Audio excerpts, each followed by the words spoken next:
जय हिंद दोस्तों। रणभूमि में आपका स्वागत है। आज हम लोग आप लोगों को पता होगा कि ज्ञान बिंदु का जो है एक डबल स्टार दरोगा का टेस्ट सीरीज शुरू हुआ है। तो हम लोग इसी का पूरा टेस्ट सीरीज को जो 1 से लेकर 100 तक क्वेश्चन है उसको हम लोग बनाएंगे और विथ फुल डिस्कशन जितना हो सकता है इसके जो डिस्कशन किया जा सकता है जो आपके एग्जाम के लेकर बहुत हेल्पफुल रहने वाला है। तो हम लोग ये पूरा डिस्कशन करने की कोशिश करेंगे। तो चलिए शुरू करते हैं बिना किसी देरी का। पहला सवाल की ओर बढ़ते हैं। ये कल ही के डेट में हुआ है, आप डेट देख सकते हैं। ये 11 अक्टूबर को किया गया है और आज भी एक हुआ है। तो हम लोग हर जब भी टेस्ट होगा तो उसको विथ फुल लेंथ टेस्ट का जो होगा और उसके साथ पूरा डिस्कशन हम लोग करेंगे इस पे। चलिए शुरू करते हैं। हाल में ही शाश्वत मिथिला महोत्सव का आयोजन कहाँ किया गया है? शाश्वत मिथिला महोत्सव का आयोजन कहाँ किया गया है? तो ये आयोजन कहाँ कहाँ किया गया है? ये गांधीनगर में किया गया है। और इसमें इस आयोजन में ये मैथिली कवि विद्यापति की प्रतिमा का अनावरण भी किया गया है। किनका किया गया? एक मैथिली जो कवि है कौन है? विद्यापति। मैथिली कवि विद्यापति का अनावरण भी किया गया। प्रतिमा का अनावरण भी किया गया है। ठीक है, ये किया गया है। और आगे देखते हैं। बिहार जाति आधारित गणना के अनुसार राज्य में अधिसूचित जातियों की संख्या कितनी है? तो जाति आधारित जनगणना के अनुसार जाति कितना है? ये किसकी जाति पूछ रहा है? तो अनुसूचित जाति वगैरह एससी के बारे में पूछ रहा है। तो एससी कितना है? तो एससी आपका है 215 है। कितना है? एससी 215 है। ये जाति जनगणना किया गया है, आपको पता है कि 2023 में किया गया था। और इस जातिगत जनगणना के अनुसार टोटल अगर जनसंख्या की बात करें तो 13.07 करोड़ टोटल ये बिहार की जनसंख्या है। और जिसमें 6.11 करोड़ क्या है? 6.11 करोड़ क्या है? पुरुष है। और अगर महिला की बात कर ले तो महिला कितना है? 6.41 है पुरुष है। 6.41 है और 6.11 क्या है? महिला है। इतना महिला है। और इसमें और बात कर ले कि ये इसमें कहता है कि जो बाहर रहने वालों की जनसंख्या कितना है? 53 लाख लोग हैं जो कि बाहर रहते हैं। 53 लाख क्या रहते हैं? बाहर रहते हैं। ये आपको पता होना चाहिए। और ये 2 चरण में किया गया था। तो पहला चरण में क्या हो रहा था कि फर्स्ट जब चरण था तो इस चरण में सिर्फ मकान नंबर लिया जा रहा था। कि इसमें क्या है? मकान नंबर लिया जा रहा था सिर्फ। और जो दूसरा चरण है इसमें कहता है कि जाति प्लस जाति के साथ साथ कितना कि लगभग जाति समेत लगभग 26 जानकारी लिया जा रहा था। कितना जानकारी? 26 जानकारी लिया जा रहा था जनता से। और अगर ये कहा जाए कि कुल परिवार कितना है तो इसमें कितना 2.83 करोड़ जो है वो बिहार में परिवार है। ठीक है। साक्षरता दर की बात कर ले, अगर इसके अनुसार की साक्षरता दर की बात कर ले तो इसके अनुसार साक्षरता दर 79.7% है टोटल साक्षरता दर। अगर पुरुष की बात कर ले तो पुरुष की जो साक्षरता दर है वो 84.91 पुरुष का है। और महिला की अगर बात करते हैं तो महिला की साक्षरता दर कितना है? तो ये 73.91 ये महिला की साक्षरता दर हो जाती है। और इस जातिगत जनगणना में अगर जाति की बात कर ले कि किस जाति में कितने लोग थे तो इसमें अगर अत्यंत पिछड़ा वर्ग की बात कर लेते हैं, अत्यंत पिछड़ा वर्ग जिसको ओबीसी कहते हैं, अत्यंत पिछड़ा वर्ग है तो ये लगभग 36.01% है। और पिछड़ा वर्ग कहते हैं जिसको बीसी कहा जाता है, पिछड़ा वर्ग बैकवर्ड क्लास, ये लगभग 27.02% रहा है। और एससी की बात कर लेते हैं तो एससी कितना है? तो 19.65% एससी है। और एसटी कितना है? तो 1.68% एससी है। उसके बाद अगर हम लोग इसके इस बात में करते हैं कि हिंदू की जाति कितनी है तो हिंदू हिंदू कितने लोग हैं? तो हिंदू लगभग 81.99% हिंदू हैं। और मुस्लिम कितने हैं? तो मुस्लिम आपका 17.7% मुस्लिम है। और हिंदू मुस्लिम के बाद फिर कौन आता है कि हिंदू मुस्लिम के बाद जो तीसरे नंबर पे है वो बौद्ध है। हिंदू मुस्लिम का बौद्ध तीसरे नंबर पे कौन है? 0.085% बौद्ध है। और बौद्ध के बाद कौन आता है? ईसाई आ जाते हैं। बौद्ध के बाद क्या ईसाई है? 0.056% ईसाई है। और उसके बौद्ध के बाद फिर ईसाई के बाद सिख है तो 0.011। और सबसे कम कौन है? तो जैन है, वो सबसे कम है, 0.009% है। तो ये याद रखना, क्रम याद रखिएगा खासकर कि हिंदू मुस्लिम के बाद बौद्ध है, ईसाई है और ये जैन है। और ये जो जनगणना किया जाता है, ये जनगणना जो होता है, ये अगर जनगणना की बात करें तो ये आर्टिकल 246 में जनगणना के बारे में दिया गया है। और ये केंद्र का विषय है। चलिए आगे देखते हैं।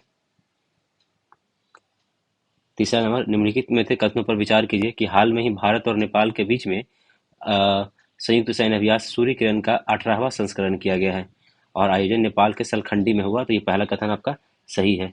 आयोजन का अभ्यास 31 दिसंबर से लेकर 13 जनवरी तक किया गया है। ये भी दूसरा सवाल भी सही है। इसके बारे में क्या होगा कि दोनों का दोनों आपका सही है। सूर्य किरण के बारे में पता है कि ये भारत और नेपाल के बीच में हो जाता है और ये भारत की तरफ से, अगर भारत की तरफ से बात कर ले, पतला थोड़ा कर लेते हैं पेन। अगर भारत की तरफ से बात कर ले तो भारत की तरफ से कौन थे, तो गोरखा राइफल्स था। कौन था, तो भारत की तरफ से एक रहवी गोरखा राइफल्स था, यहाँ पे भारत की तरफ से राइफल्स था। और अगर हम नेपाल की तरफ से बात कर लेते हैं तो नेपाल की तरफ से दूसरा था, जबकि नेपाली में कौन सेना टुकड़ी थी, श्रीजंग बटालियन। नेपाल से कौन थे, तो नेपाल से कौन थे, श्रीजंग, श्रीजंग बटालियन। तो ये सिर्फ आपसे पूछेगा तो सिर्फ भारत का पूछेगा कि कहाँ कौन सा बटालियन था, तो ये था। बाकी इसमें अगर कहते हैं कि एक एक्सरसाइज डेविल स्ट्राइक किया गया, क्या किया गया, डेविल स्ट्राइक, ये किसके द्वारा किया गया है, तो ये डेविल स्ट्राइक किया गया भारतीय सशस्त्र बल के बीच में किया गया है, जिसमें सेना, वायुसेना और विशेष बल में भागीदारी किया गया था। ठीक है। फिर कहता है ला पेरोस जो है वो फ्रांस के नेतृत्व में किया गया था। एक ला पेरोस किया गया, क्या किया गया, ला पेरोस किया गया, ये फ्रांस के नेतृत्व में किया गया है। किसके नेतृत्व में, फ्रांस के नेतृत्व में किया गया है। और इसमें मलक्का, सुंडा और लोम्बोक जल डगमगरू के मध्य में किया गया है। ठीक है। ये इसमें कौन कौन है, तो कहिए कि मलक्का है, सुंडा है और लोम्बोक है। ठीक है। और ट्रोपिक्स का किया गया है, कहते हैं कि एक ट्रोपिक्स किया गया, ट्रोपिक्स, ट्रोपिक्स जो किया गया है वो किसके मध्य में किया गया है, तो ये भारतीय नौसेना द्वारा हिंद महासागर में किया गया। किसके द्वारा किया गया, भारतीय नौसेना द्वारा किया गया है। कहाँ किया गया, हिंद महासागर में, हिंद महासागर में किया गया है। ठीक है। आगे देखिए, कहता है हाल में ही Nag mark two anti tank guided missile का सफल परीक्षण मूल्यांकन किया गया है। बनाया किसके द्वारा गया है, तो ये किसके द्वारा बनाया गया, रक्षा मंत्रालय, रक्षा अनुसंधान और विकास, डीआरडीओ के द्वारा बनाया गया। डीआरडीओ ने इसको मंगाया। और ये नाग मार्क टू है वो तीसरी पीढ़ी का, देखिए पार्ट टू लिखा है, लेकिन है कौन सा पीढ़ी का, तो ये तीसरी पीढ़ी का है। कौन सी पीढ़ी का है, तीसरी पीढ़ी का है ये। ठीक है। और ये कहता है कि ये फायर एंड फॉरगेट तकनीक पे आधारित है। किसके तकनीक पे है, कि फायर एंड फॉरगेट, इस तकनीक पे आधारित है, फायर एंड फॉरगेट तकनीक पे आधारित है। ठीक है। आगे ये कहाँ किया गया है, तो अगर इसके बारे में पूछे कि कहाँ किया गया, तो ये परीक्षण कहाँ किया गया, तो ये राजस्थान में परीक्षण किया गया। कहाँ किया गया, ये राजस्थान में परीक्षण किया गया है। आगे देखते हैं, हाल में ही भारतीय सेना ने पैगोंग त्सो के तट पर निम्नलिखित में से किनकी प्रतिमा का अनावरण किया। भारतीय सेना ने कहाँ किया है, पैगोंग त्सो के तट पे, ये छत्रपति शिवाजी महाराज पे का किया है। किसका किया गया, छत्रपति शिवाजी महाराज के किया गया है, इस पे अनावरण किया गया है। और ये जो भारतीय संसद की अटूट भावना के प्रतीक है, ये क्या है, अटूट भावना के प्रतीक है, अटूट भावना का प्रतीक के रूप में इनको अनावरण किया गया है। ठीक है। और यह अनावरण भारत और चीन के बीच में डोमचुक और सेपडोंग में सैनिकों के वापसी के बाद हुआ है। तो ये जो अनावरण किया गया है, ये अनावरण किया गया है, क्यों किया गया है, ताकि भारत और चीन के बीच में, भारत और चीन के बीच में जो हुआ है, के बीच कहाँ का, डोमचुक, डोमचुक और तथा डेपसोंग में सैनिकों की वापसी के बाद हुआ था, सैनिकों के वापसी के बाद। ठीक है। इसके ये हुआ था। बाकी अगर ये पैगोंग त्सो के बारे में बात करते हैं तो पैगोंग त्सो कहाँ, हिमालय में है। ये जो पैगोंग त्सो है ये कहाँ है, तो ये हिमालय में है। कहाँ है, ये आपका हिमालय में है। और ये कहता है कि विश्व के सबसे ऊंचे खारे पानी के झीलों में से एक है। अगर इसके बारे में बात करते हैं तो ये कहता है कि जो ये है कि विश्व के सबसे ऊंचे खारे पानी, इसमें सबसे ऊंचे खारे पानी में से एक है। ठीक है। ये तट जो है वो एक है। ठीक है। और इसकी जो अगर बना भारतीय यूरेशियन प्लेट के टकराव और टेक्टोनिक झील के निर्मित के रूप में हुआ है। वह कौन सा देश है जिसने हाल में ही महिलाओं को बुर्का पहनने के प्रतिबंध हटाने वाला नया कानून पारित किया, तो ये कौन है, स्विट्जरलैंड है। स्विट्जरलैंड ने ये कानून को लाया है। और इसमें अगर ये उल्लंघन करने पे कहता है कि कानून का, कहता है उल्लंघन करने पे, उल्लंघन करने पे लगभग कितना है, तो लगभग है कि 1000 स्विस फ्रैंक का जुर्माना है। 1000 स्विस फ्रैंक का जुर्माना है। ठीक है, आगे देखते हैं। ये हाल में ही आए तूफान राफेल के विनाशकारी प्रभाव को बाद भारत ने किस देश के साथ मानवीय सहायता भेजी है? ये तूफान राफेल कहाँ पे आया था? ये क्यूबा में आया था। कहाँ आया था ये तूफान? जो राफेल आया था वो कहाँ पे आया था? क्यूबा में आया था। ठीक है, और ये कहता है कि तूफान राफेल का नामकरण किसने किया है? तो नामकरण किसने किया है? अगर नामकरण किसने की बात करें तो नामकरण किसने किया है? फ्रांस ने किया है। नामकरण किसने किया है? फ्रांस ने किया है। और इसमें कुछ कुछ और बता दे कि अगर यहाँ पे कुछ कुछ और की बात करते हैं, जैसे कि एक दाना है, दाना का नामकरण किसने किया है? यहाँ पे नामकरण की बात लिख देते हैं। ठीक है, और ये आया कहाँ है? प्रभावित क्षेत्र की बात कर लेते हैं। प्रभावित क्षेत्र की बात करते हैं तो दाना का नामकरण किसने किया है? कतर ने किया है। और ये क्षेत्र कौन है? तो पश्चिम बंगाल उड़ीसा में है। पश्चिम बंगाल और उड़ीसा में ये कि आया है दाना। फिर अगर बात है कि डिक्लेडी आया है, डिक्लेडी है, तो डिक्लेडी का नामकरण कोई नहीं किया, लेकिन कहा है दक्षिण पश्चिम हिंद महासागर में है। कहा है? दक्षिण पश्चिम हिंद महासागर में आया है। ठीक है, और अगर कहता है कि असना, एक असना के बारे में जानिए। असना का नामकरण किसने किया है? तो पाकिस्तान ने किया। असना का नामकरण किसने किया है? पाकिस्तान ने किया है। और कच्छ के क्षेत्र में है। कहाँ है? कच्छ और सौराष्ट्र के क्षेत्र में है, गुजरात में। ये यहाँ पे चीजें आई है। आगे देखते हैं कि हाल में ही जनवरी 2025 में 23वां दिव्य कला मेला का आयोजन कहाँ किया गया है? तो 23वां दिव्य कला मेला के बारे में पूछ रहा है। तो कहता है कि 23वां दिव्य कला मेला का आयोजन कहाँ किया गया है? तो कहाँ? गुजरात में किया गया। अकोटा स्टेडियम, बड़ोदरा, गुजरात में किया गया है। कहाँ किया गया? गुजरात में किया गया है। और ये मेला वोकल फॉर लोकल का प्रतीक है। क्या चीज का है? कहता है कि वोकल फॉर लोकल का प्रतीक है। वोकल फॉर लोकल का प्रतीक है ये। ठीक है, आगे देखते हैं। बाकी अगर वो पता होगा कि, और इसमें लगभग 30 दिव्यांग को किसमें, इसमें अगर बात कर ले तो 30 दिव्यांग को 1 करोड़ रुपया दिया गया। कितना? 30 दिव्यांग को 1 करोड़ का ऋण दिया गया। 1 करोड़ का ऋण दिया गया है ये आपका दिव्य कला मेला में। जागृति ऐप, जागो ग्राहक जागो ऐप का निर्माण किस संस्थान के छात्रों ने किया है? जागृति या जागो ऐप जो ग्राहक किसने किया? तो आईआईटी बीएचयू ने किया है। इसको किसने किया है? तो आईआईटी बीएचयू ने किया है। बाकी आगे की बात करते हैं तो एक कहता है कि अगर सचेत ऐप है, अगर कुछ और ऐप के नाम जाने तो एक क्या है? सचेत ऐप की बात कर ले तो ये सचेत ऐप को किसने बनाया? तो आपदा प्रबंधन ने बनाया। आपदा प्रबंधन ने सचेत ऐप को बनाया है। ठीक है, और एक दो ऐप के बारे में और बता दें आपको कि एआई चैटबॉट सारथी, कहता है एआई सारथी किसने किया है? एआई सारथी किसने बनाया है? तो ये हरियाणा सरकार का है। ये हरियाणा सरकार का एआई सारथी है। लेकिन वो सारथी 2.0 की बात भी है। ये क्या है? सारथी 2.0 है। ये किसने किया है? तो सेबी ने दिया है। सारथी 2.0 किसने दिया है? सेबी ने दिया है। अगर सेहत ऐप की बात कर लेते हैं, ई सेहत की बात कर लेते हैं, तो ये किसने? जम्मू कश्मीर ने किया है। जम्मू कश्मीर ने ई सेहत बनाया है। फिर मित्र पोर्टल की बात कर ले, अगर मित्र पोर्टल की बात करते हैं तो ये किसने किया है? तो मित्र पोर्टल आपका है, ये भी सेबी के द्वारा है। मित्र पोर्टल भी आपका सेबी के द्वारा किया गया है। भारत पोल की बात कर लेते हैं।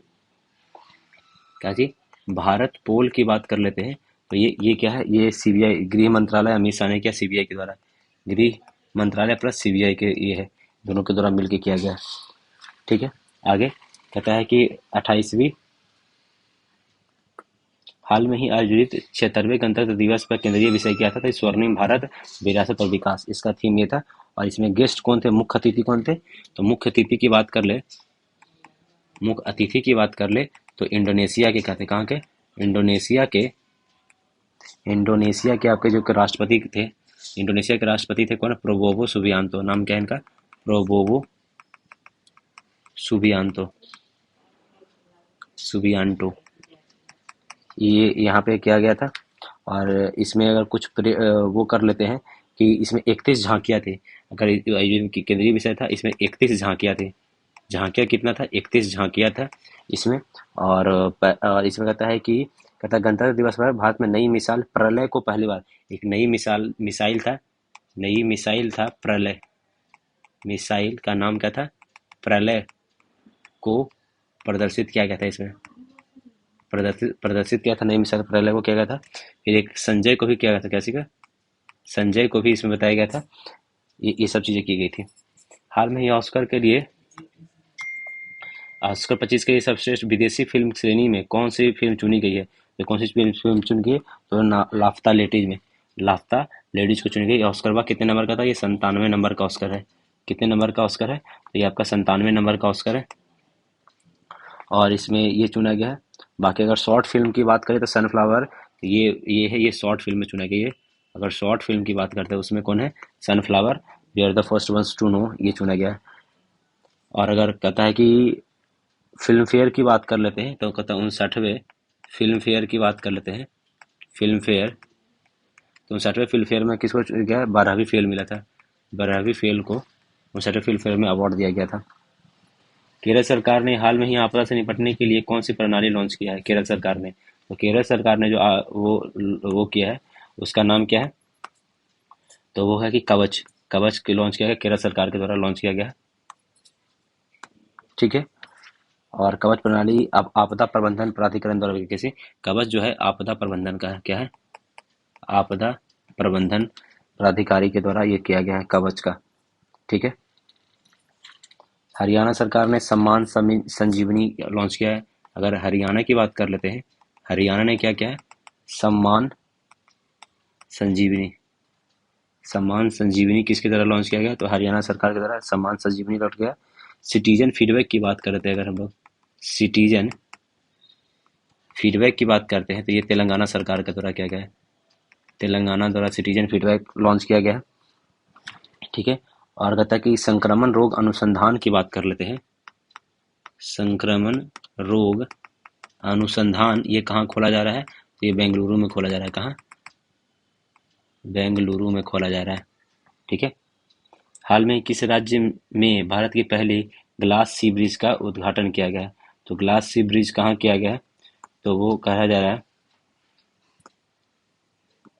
ग्लास सी ब्रिज कहाँ किया गया? तो तमिलनाडु में किया है ग्लास सी ब्रिज, तमिलनाडु में किया गया है। और इसके बारे में आपको बता दें, कांच का पुल है, ये लगभग 77 मीटर लंबा है। कितना है? 77 मीटर आपका लंबा है और 10 मीटर चौड़ा है। 10 मीटर चौड़ा है ये चीज़ें। और लगभग 37 करोड़ रुपया लगे हैं इसको बनाने में। कितना लगे हैं? 37 करोड़ रुपया लगे हैं बनाने में। और ये कहता है तिरुवल्लुर प्रतिमा और विवेकानंद रॉय मेमोरियल को जोड़ता है। जो ये ब्रिज है ये किसको जोड़ता है? कहता है कि तिरुवल्लुर, तिरुवल्लुर प्रतिमा को विवेकानंद, विवेकानंद मेमोरियल को जोड़ता है।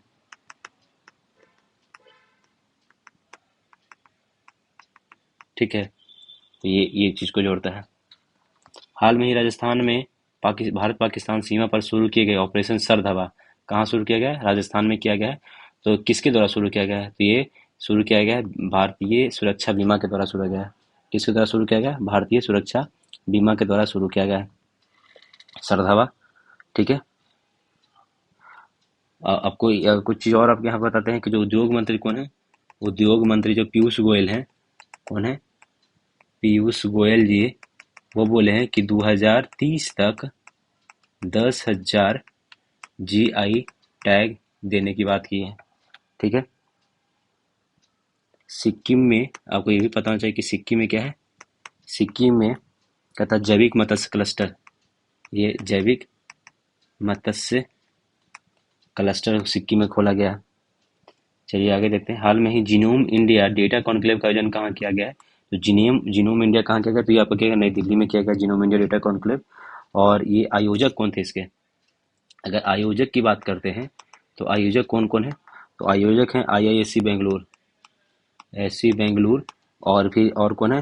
तो विज्ञान और प्रौद्योगिकी विभाग, कौन है?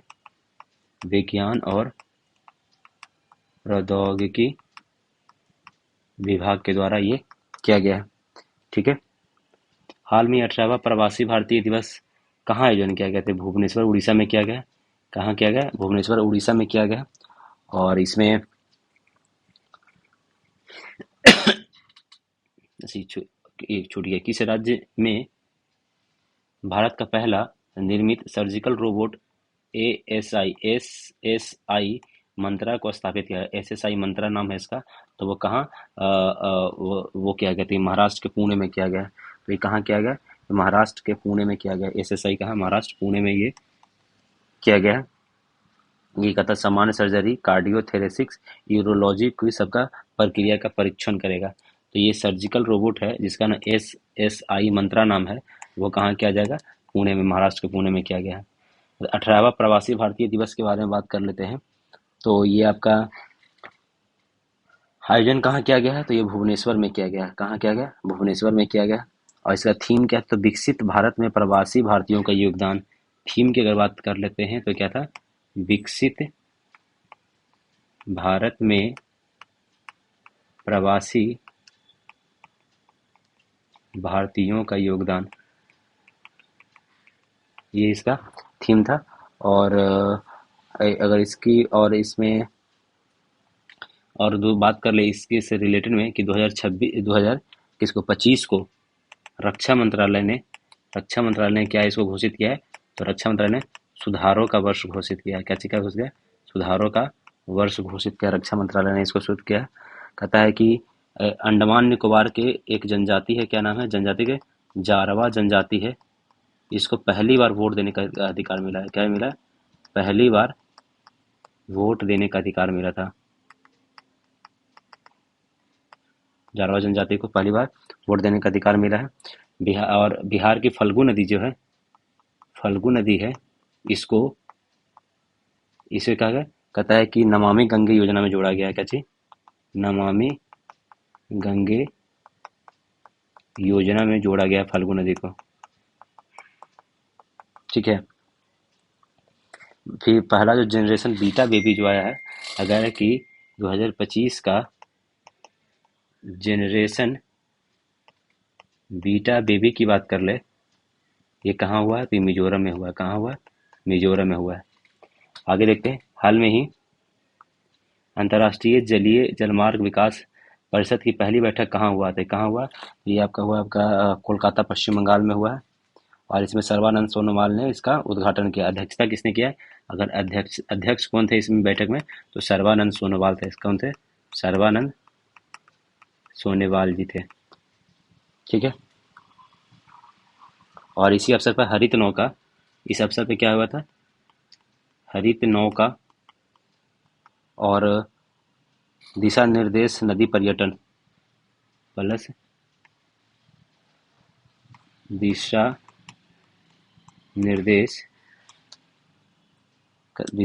नदी पर्यटन का भी उद्घाटन किया गया था। नदी पर्यटन का उद्घाटन किया था। हाल में भारत में किस राज्य में राष्ट्रीय हल्दी बोर्ड के उद्घाटन किया गया? निजामाबाद तेलंगाना में किया गया। कहाँ किया गया? निजामाबाद तेलंगाना में किया गया। ठीक है। और इसकी राष्ट्रीय हल्दी बोर्ड की स्थापना कब हुआ था? तो राष्ट्रीय हल्दी बोर्ड ये इसकी स्थापना कब हुई थी? इसकी स्थापना 2023 में किया गया था। ठीक है। वन पारिस्थितिक तंत्र को ग्रीन जीडीपी से जोड़ने का पहला राज्य कौन बन गया? तो ये बन गया, कौन बन गया? वन पारिस्थितिक तंत्र जोड़ने वाला आपका ये छत्तीसगढ़ बन गया इसमें जोड़ने के लिए। उन्नत जल प्रबंधन प्रशिक्षण में आईआईटी रोपड़ को विशिष्ट स्थान मिला है। कहता है उन्नत जल प्रबंधन में आईआईटी रोपड़ को विशिष्ट स्थान मिला है, विशिष्ट स्थान दिया गया है। ये कुछ है, बीच बीच में करंट है जो कि करते हैं। अगर सेरेक्स की बात करते हैं, SAREX सेरेक्स 24 के 11वां संस्करण जो है, 11वें संस्करण का जो मेजबानी कहाँ हुआ? तो कोच्चि में। क्या कहाँ हुआ संस्करण? कहाँ हुआ? कोच्चि में हुआ, कोच्चि में। और ये भारतीय तटरक्षक बल के द्वारा, किसके? भारतीय तट रक्षक बल के द्वारा किया गया। किसके द्वारा किया? भारतीय तटरक्षक बल के द्वारा किया गया। कहता है आगे सवाल है फिजिक्स का है, वो देखिए। किसी कार के हेडलाइट में, एक मिनट, कौन सी कथन सीधी सड़क पर एक समान त्वरण से चलने वाली कार के लिए सही है? कहता है एक में कहता है त्वरण मतलब क्या होता है? एक्सेलरेशन की बात कर रहा है। एक्सेलरेशन की बात कर रहा है कि एक समान एक्सेलरेशन से चल रहा है, तो कार का वेग लगातार बदल रहा है। इसका आंसर क्या होगा? वेग लगातार बढ़ रहा है। जैसे कि हम लोग ए इक्वल टू क्या जानते हैं कि v minus u upon t जानते हैं। तो ये कह रहा है कि इसमें कह रहा है कि अगर ए इक्वल टू क्या होना चाहिए कि ए इक्वल टू जीरो होगा, तभी तो ए इक्वल टू जीरो होगा, तभी तब होगा जब अगर भी बराबर यू होता है, भी बराबर यू होता है, तब क्या हो जाएगा? ए इक्वल टू जीरो हो जाएगा।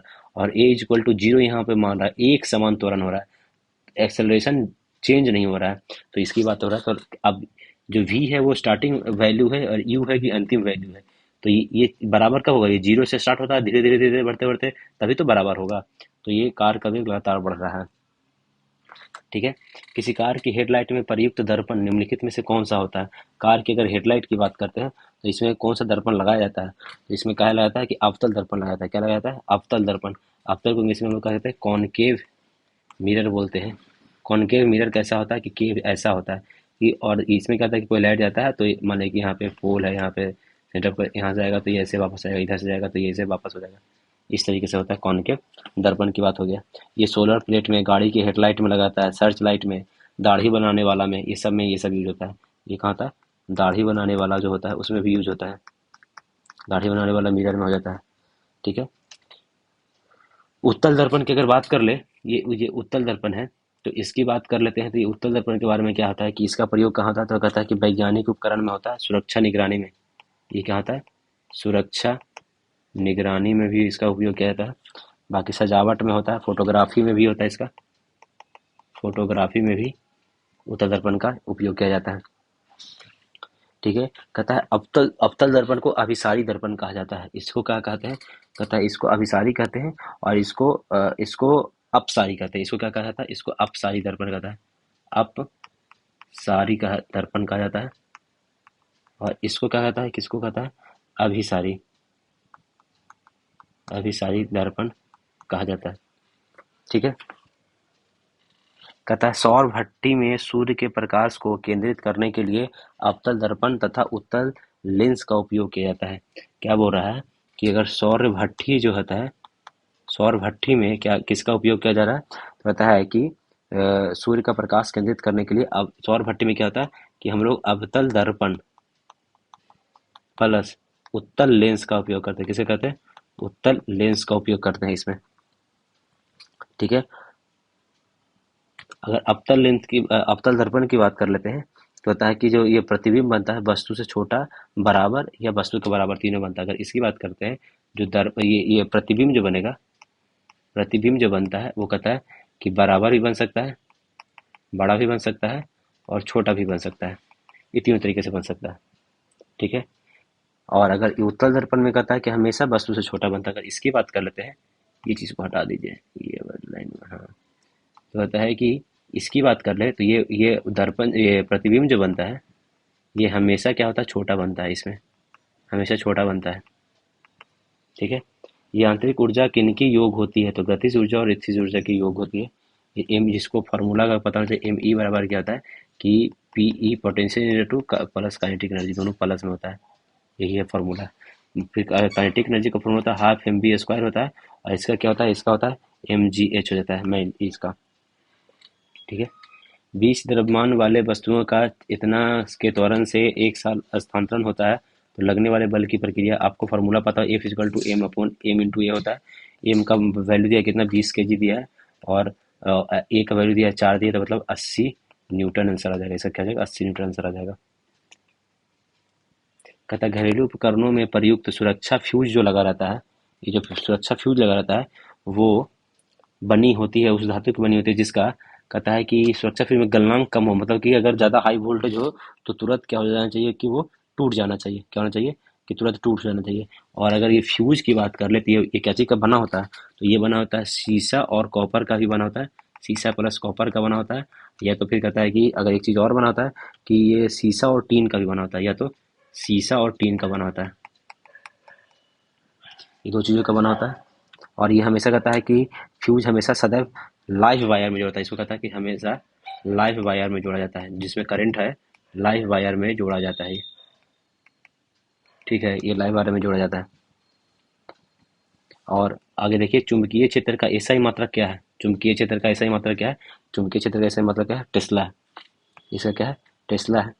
अगर सीजीएस मात्रक की कहते हैं इसका, अगर एसआई मात्रक और सीजीएस की बात कर लेते हैं तो सीजीएस कौन है, तो गॉस होता है, सीजीएस का होता है तो ये गॉस जो है सीजीएस मात्रा है, ठीक है।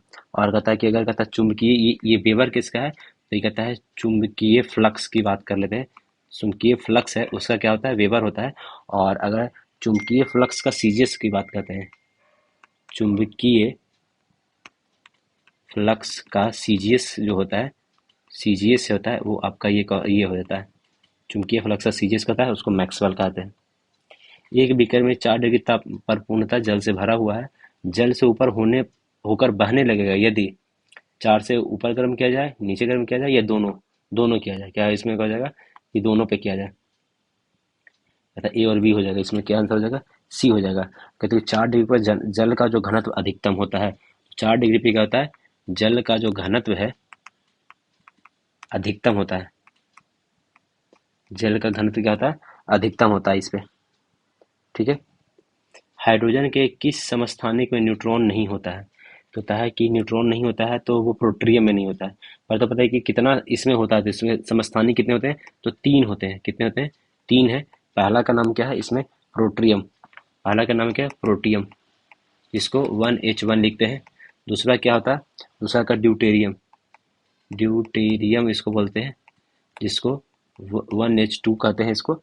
और जो तीसरा जो होता है, वो तीसरा को क्या कहते हैं, ट्रिट्रियम, ट्रिटियम, इसमें 1H3 हो जाता है, ठीक है। हाइड्रोजन की खोज किसने किया, वो जो है इसकी खोज किसने किया था हाइड्रोजन की, तो हाइड्रोजन की खोज, हाइड्रोजन का था हेनरी कैंडेविस ने किया था, किसने किया था, कैवेंडिश ने किया था, कैवेंडिश ने किया था इसकी हाइड्रोजन की खोज, कैवेंडिश ने किया था, ठीक है। और इसका इलेक्ट्रॉनिक विन्यास की बात करें तो वो 1s1 हमेशा होता है, इलेक्ट्रॉनिक विन्यास 1s1 होता है इसका। और ये हाइड्रोजन धातुओं के साथ प्रक्रिया करके हाइड्राइड बनाता है। अगर ये कहता है कि क्या, ये कहता है कि प्रतिक्रिया करके करके धातु के साथ क्या बनाता है, अगर धातु के साथ बोल दे, धातु के साथ क्या बनाता है, हाइड्राइड बनाता है, क्या बनाता है, हाइड्राइड, HYDRID, हाइड्राइड बनाता है, ठीक है। ये आपका हो गया हाइड्रोजन के बारे में। कुछ कुछ चीज़ें और बता देते हैं, हम लोग बात कर लेते हैं ऑक्सीजन के बारे में। तो कहता है कि इसकी खोज, ऑक्सीजन की खोज किसने किया, प्रिंसटले ने किया है। अगर हम कर लेते हैं बात ऑक्सीजन की, बात कर लेते हैं, ऑक्सीजन की बात करते हैं तो इसकी खोज किसने किया, खोज किया किसने, प्रिंसटल ने, प्रिंसटले ने किया है इसकी खोज, ऑक्सीजन की खोज प्रिंसटले ने किया है। अगर नाइट्रोजन की बात कर लेते हैं तो नाइट्रोजन की खोज किसने किया है, नाइट्रोजन के जो खोज करने वाले हैं ये रदरफोर्ड है, कौन है, रदरफोर्ड ने इसकी खोज किया है, नाइट्रोजन की खोज किया है, ठीक है। आगे देखते हैं। और जो ट्रिटियम है, ये एक चीज़ और है, जो ट्रिटियम है ये कहता है ये एकमात्र समस्थानिक है जो कि रेडियो सक्रिय है। जो ट्रिटियम है तीसरे नंबर का, ये ट्रिटियम, ये क्या है, ये रेडियो सक्रिय है, रेडियो सक्रिय है, ट्रिटियम क्या है, रेडियो सक्रिय है। एक घोल में 450 ग्राम पानी और 50 ग्राम सामान्य नमक मिलाया जाता है, तो घोल की सांद्रता क्या है, तो घोल की सांद्रता के लिए क्या होता है कि इसको 50 रखिए, टोटल कितना है, तो ये 450 और 50 500 हो गया, इंटू 100 कर दीजिए, 2 खत्म, 5 से 10 कितना हो जाएगा, 10% हो जाएगा आपका, सांद्रता 10% आ जाएगा। मीथेन को किस प्रकार का बंध होता है CH4 में, तो CH4 की फॉर्मूला ऐसे ऐसे लिखा जाता है, H, तो कितना बॉन्ड दिख रहा है, सिंगल बॉन्ड है, तो ये क्या होगा, इसमें कहता है एकल बॉन्डिंग होता है। और मीथेन को क्या कहता है, मार्स गैस बोला जाता है, इसको क्या बोला जाता है कि मार्स गैस, मार्स गैस इसको कहा जाता है, मीथेन को कहा जाता है मार्स गैस होता है। और ये प्राकृतिक गैस का प्रमुख घटक होता है, ये क्या है, कहता है कि प्राकृतिक गैस है, प्राकृतिक गैस का प्रमुख, इसको हटा दीजिए, प्रमुख घटक, मतलब जलने पे सबसे ज़्यादा क्या निकलता है, मीथेन निकलता है। और ये किस किस फैमिली का है, तो इसको कहते हैं कि इसका ये एल्केन समूह का है, ये मीथेन जो है किस किस समूह का है, तो ये है एल्केन समूह का है। और एल्केन समूह को कैसे लिखा था, CnH2n+2 लिखा था, CnH2n+2 लिखा जाता है, एल्केन को लिखा जाता है, ठीक है। कहता प्लास्टर ऑफ पेरिस के बारे में यहाँ पूछ रहा है कि प्लास्टर ऑफ पेरिस को सेट होने की प्रक्रिया को क्या कहते हैं? तथा अनहाइड्रेट से बने हाइड्रेशन, जो क्या कहते हैं? अनहाइड्रेट से बने हाइड्रेशन। अगर इसकी प्लास्टर ऑफ पेरिस की रासायनिक सूत्र की बात कर ले तो इसको लिखते हैं कि CaSO4 प्लस हाफ H2O लिखते हैं इसको। प्लास्टर ऑफ पेरिस को ऐसे लिखा जाता है, ठीक है। और कहता है कि ये जब ये होता है, प्लास्टर ऑफ पेरिस होता है, तो ये होता है, कहता है और कि प्लास्टर ऑफ पेरिस में पानी मिलाने पर वो जिप्सम बन जाता है।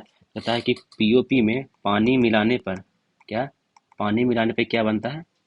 ये जिप्सम बन जाता है, जिप्सम बनता है, जिसको जिप्सम का फॉर्मूला आता है CaSO4 प्लस 2H2O बनता है। पानी मिलाते हैं इसमें प्लास्टर ऑफ पेरिस में तो क्या बन जाता है कि जिप्सम बन जाता है। और अगर जिप्सम को 150 से, अगर इसी जिप्सम की बात कर लेते हैं, अगर इसी जिप्सम है, ये जो जिप्सम है, अगर इसको 150 से 180 डिग्री सेल्सियस पे गर्म करेंगे तो फिर वापस क्या बन जाएगा? फिर क्या जाता है? पीओपी बन जाएगा, पीओपी बन जाएगा। समझ गए? तो ये इस तरीके से कार्यक्रम होता है इसका। कहता है H2S हवा में जलकर H2O और SO2 बनाता है। H2S हवा में जलकर, ये सही बात है। उष्मा की उपस्थिति में फेरस सल्फेट का अपघटन Fe2O3 SO2 और SO3 बनता है। ये भी बात सही है। तो आपका दोनों को दोनों कथन सही है, ये दोनों का दोनों कथन सही है, ठीक है। ये ज़्यादा कुछ है नहीं बताने का, ये याद करने की चीज़ है कि H2S हवा में जलकर H2O और SO2 बन जाता है। आधुनिक आवर्त सारणी किसने बनाया है? तो आधुनिक बनाने वाला कौन है? मोस्ले है। कौन है? अब ये बनाया, और जो सर्वप्रथम जो बनाया गया था, मेंडलीव ने सर्वप्रथम जो बना था, सर्वप्रथम बनाने वाले थे, सर्वप्रथम आवर्त सारणी बनाने वाले कौन है? तो ये मेंडलीव ने बनाया। और जो ये आधुनिक बनाने वाला कौन है? तो मोस्ले हैं। ये आधुनिक बनाने वाले मोस्ले जी हैं, ठीक है। और जो आधुनिक आवर्त सारणी है, ये किस पे आधारित है? तो ये परमाणु संख्या पे आधारित है। किस पे? अभी जो नया वाला जो हम लोग यूज करते हैं वो परमाणु संख्या पर आधारित बनाया गया है। और जो पहले था वो परमाणु जो सर्वप्रथम बनाया गया था, वो कहता है कि इस पे था। और इन्होंने क्या चीज पे बनाया था? तो ये सर्वप्रथम जो बनाया गया था, ये किस चीज पे था? ये भार पे आधारित था। किस पे था? भार पर आधारित था। यही गड़बड़ चीजें थी। हम्म मेंडलीव जो बनाया था, वो कची मेंडलीव जो बनाया था भार पे आधारित था। कोशिका के केंद्रक के बारे में क्या बोल रहा है कि केंद्रक का क्या कार्य है? तो प्रोटीन का संश्लेषण करता है, कोशिकीय आवरण, कोशिकीय गतिविधियों का निरूपण और आनुवांशिक सामग्री का, हाँ, केंद्रक की न्यूक्लियस की बात कर रहा है। तो ये है, इसका दो काम होता है। एक तो आनुवांशिक डीएनए का संग्रह करने की जिम्मेदारी होता है। केंद्रक की अगर बात कर लेते हैं, केंद्रक की बात करते हैं, तो इसका क्या जिम्मेदारी होता है कि पहला जिम्मेदारी है कि डीएनए संग्रह करना होता है, डीएनए संग्रह करना होता है, पहला जिम्मेदारी। और दूसरा क्या जो होता है कि सब ये जो प्रोटीन, दूसरा जो जिम्मेदारी है कि प्रोटीन प्रोटीन संश्लेषण, कोशिका विभाजन, ये सब का ध्यान रखना है। कोशिका विभाजन, ये सब का ध्यान देने का काम है, ये भी इसी का काम है, ठीक है। और अगर बता दें कि न्यूक्लियस वह जगह भी है जहाँ राइबोसोमल आरएनए जीन का प्रतिलेखन किया जाता है। कहता है निःश्वसन द्वारा होता है। कहता है कि निःश्वसन कैसे होता है? मतलब सांस कैसे छोड़ते हैं? जब फेफड़ों की अपस्फीति होती है तब। तो जब फेफड़ों की अपस्फीति के द्वारा सांस छोड़ा जाता है तो उसको ही निःश्वसन कहा जाता है। तो ये फेफड़ों में कहता है संकुचन के माध्यम से होता है, ठीक है। फल और बीजों के बीच में निम्नलिखित में से किस पादप हार्मोन की उच्च सांद्रता होती है? फल और बीज की बीच की बात कर रहा है, तो किसकी ज्यादा सांद्रता होती है? तो इसका क्या नाम, किसका सांद्रता था? तो ये होता है आपका साइटोकाइनिन का। किसका होता है? साइटोकाइनिन की उच्च सांद्रता होती है। और साइटोकाइनिन कहता है कि कोशिका विभाजन में भी है। ये क्या है? आपका जो कोशिका विभाजन जो होता है उसमें भी ये हेल्प करता है। साइटोकाइनिन मतलब ये मदद करता है। ऑक्सीन है वो हार्मोन पादप के पुष्पन को बढ़ाता है। ऑक्सीन क्या बढ़ता है कि हार्मोन पादप के पुष्पन को बढ़ाता है। क्या चीज को बढ़ाता है? जो पुष्पन को बढ़ाता है,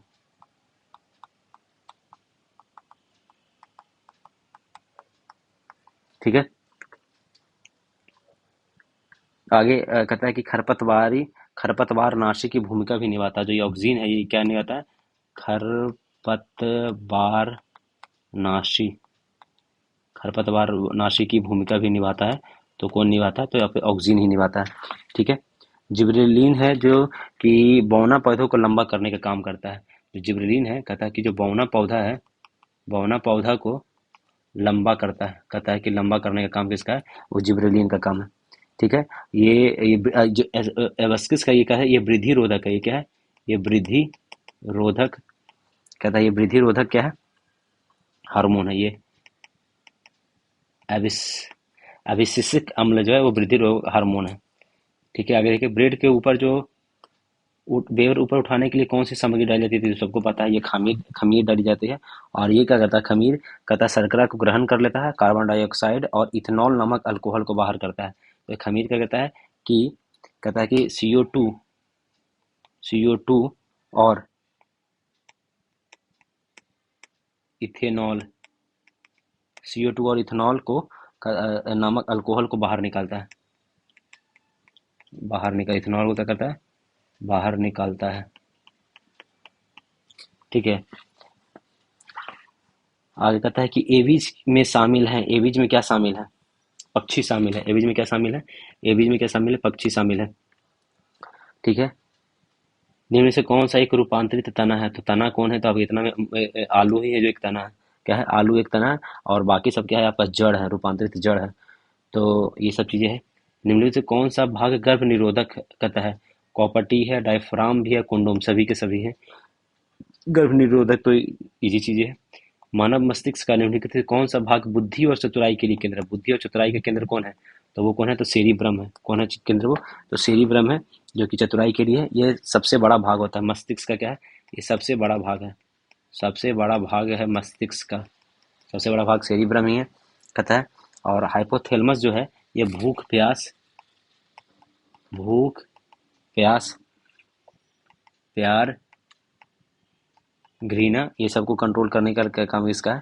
कहता है कि ये, और सेरिबेलम है, ये कहता है कि शरीर के पेशीय संतुलन को नियंत्रित करना है। कहता है पेशीय संतुलन को नियंत्रण करना है, नियंत्रण करने का काम सेरिबेलम का है। और मेडुला ऑब्लोंगेटा का काम क्या है, ये मेडुला ऑब्लोंगेटा ये हृदय गति, ये जो जिसको हम लोग कंट्रोल नहीं कर सकते हैं, रक्त दाब, ये सब का नियंत्रण करने का काम किसका है, ये इसका है, मेडुला का है। निम्नलिखित में से कौन सा रोग प्रायः वायु के माध्यम से फैलता है, तो हवा के माध्यम से फैलने वाला कौन है, तो ये प्लेग जो है कि हवा के माध्यम से फैलता है। कौन फैलता है, प्लेग है, वो हवा के माध्यम से पड़ता है।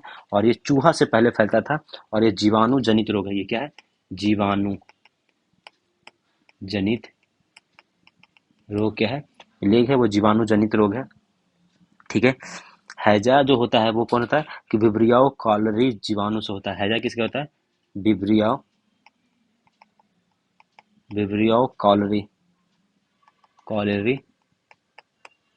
जीवाणु के कारण होता है। हैजा इस करने होता है। टाइफाइड साल्मोनेला टाइफाइड जीवाणु से होता है। कहता है कि अगर टाइफाइड की बात कर ले तो ये किससे होता है, तो साल्मोनेला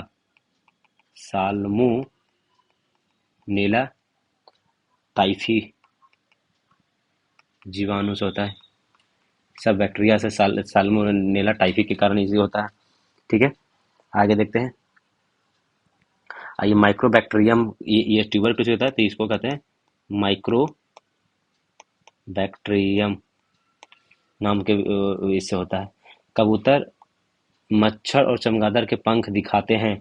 ये क्या दिखाते हैं, ये दिखाते हैं अभिसारी विकास दिखाते हैं। क्या दिखाते हैं, अभिसारी विकास दिखाते हैं।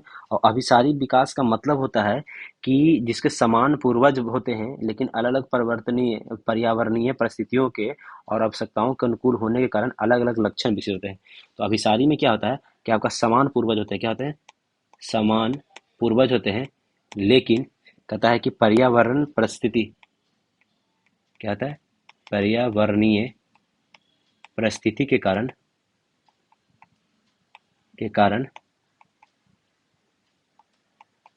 इसमें क्या हो जाता है कि अलग अलग लक्षण विकसित होते, कहते हैं अलग अलग लक्षण हो जाता है,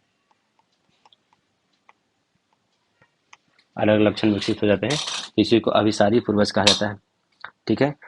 एटविज्म होता है, जिसमें पैतृक रूप से खोए हुए लक्षण फिर से प्रकट होते हैं, उसको एक्टिविज्म कहा जाता है।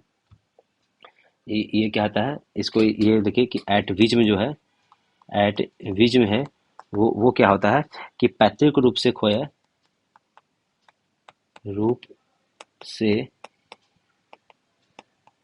खोए लक्षण फिर से वापस आना, उसको क्या कहते हैं? उसको एटविज्म कहता था, उसको क्या था? एटविज्म कहता है। सूची एक को सूची दो से मिलाइए। प्रथम में क्या था? तो कहता है कि कृषि था। प्रथम में क्या था? कृषि। द्वितीय में क्या था? कि उद्योग कह सकते हैं। ठीक है। और पांचवा में क्या था? गरीबी उन्मूलन। और 12वां में क्या था? तीव्र और अधिक समावेशी धारणीय विकास। ए का 2, ठीक है, टू का, बी का 4, ठीक है, इसमें भी आ रहा है, दोनों में है, ठीक है। और सी का 1 हो जाएगा, सी का 1 इधर आ जाएगा, और डी का 3 हो जाएगा, डी का 3 हो जाएगा। तो ये सब चीज़ें हैं। अब इसके बारे में अब अगर थोड़ा बता दें कि जो पहली पंचवर्षीय योजना है, वो पहली पंचवर्षीय योजना है, ये हेराल्ड डोमर मॉडल पे था। किस पे था? हेराल Harold Domar model. Harold Domar model पे पहला था, ठीक है। और ये कृषि को उच्च प्राथमिकता दिया गया। यह शुरू कब किया गया था? 1952 में। 1952 में इसको शुरू 1951 से 55 तक चला। इसको ऐसे लिखिए, 51 से 56 तक चला था। 51 से 56 तक ये चला था। और इसमें कहते हैं कि द्वितीय पंचवर्षीय, 56 से, अगर द्वितीय की बात करें तो ये 1956 से 61 तक चला था, द्वितीय पंचवर्षीय योजना। और ये महान लोविस मॉडल पे था। ये किस पे था? महान लोविस मॉडल पे। ये दूसरा था। और तीसरा की अगर बात कर लें, अगर थर्ड की बात कर लेते हैं, तो ये कैसे? जॉन सैंडी पे था। किसका? John John Sandy. और यह सुखमय चक्रवर्ती मॉडल, एंड सुखमय चक्रवर्ती मॉडल पे है, ठीक है। इसी को कहते हैं गॉडगिल योजना भी कहता है। गॉडगिल योजना कहा जाता है इसको। इसको क्या कहता है? गॉडगिल योजना कहा जाता है, ठीक है। और पांचवी पंचवर्षीय योजना था, इसमें गरीबी पे मेन ध्यान देना था, ठीक है। और अगर एक है कि इग्रहवी था, सबसे ज्यादा जो विकास हुआ था जीडीपी की, मतलब सर्वाधिक जीडीपी वृद्धि हुआ है इग्रहवी में। क्या हुआ? सर्वाधिक जीडीपी वृद्धि हुआ इसमें, इग्रहवी में हुआ था, ठीक है। आगे देखिए, आगे में क्या है कि निम्नलिखित में से कौन सा मौद्रिक नीति के कौन कौन से उपकरण है मौद्रिक नीति के हैं? बैंक दर भी है, रेपो रेट भी है, नगद आरक्षण अनुपात भी है, वैधानिक तरलता भी है, और रिवर्स सभी है, उपयुक्त सभी होगा। तो इसमें क्या हो जाएगा कि सभी के सभी हो जाएगा। तो होता है कि मौद्रिक नीति में ये सब रहता है। अगर बैंक दर की बात कर लेते हैं कि अगर हम बैंक दर को अगर हम वृद्धि करेंगे, तो क्या होता है कि अगर बैंक दर मतलब क्या होता है ये पता चलिए कि बैंक दर होता है कि आरबीआई आवश्यकता पड़ने पर अन्य वाणिज्यिक बैंकों को लॉन्ग टर्म लोन देता है। तो बैंक दर में क्या होता है कि आरबीआई है वो बैंक को देता है, क्या देता है? लॉन्ग टर्म लोन देता है, लॉन्ग टर्म लोन देता है। ये पहला की बात हो गया, ठीक है।